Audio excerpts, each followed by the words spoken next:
Hey, good morning everybody. Welcome to Above and Below Marine. My name is Josh Heimel, and today we're going to be doing a 300-hour service on a Yamaha 300. We're going to be doing some power pole parts and a detail on this Key West 250 Bay Reef behind me. So let's get right into it.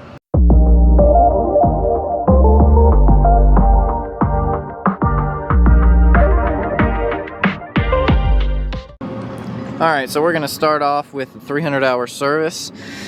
We have our engine oil, our lower unit oil, we got our thermostats, our secondary fuel filter, our primary fuel filter, our oil filter, plugs, water pump, and our lower unit drain seals. Then with the power pole, this is a 10-foot blade, and the knuckle was broken right down the middle, as well as the eye for the actuator. So power pole sent us a new actuator and a new knuckle. And then we're going to be doing a detail as well, full detail on this boat today. So let's start off with the 300-hour service.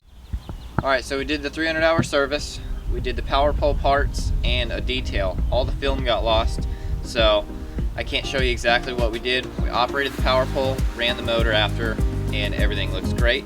So we'll show you some before and after pictures, and thanks for watching.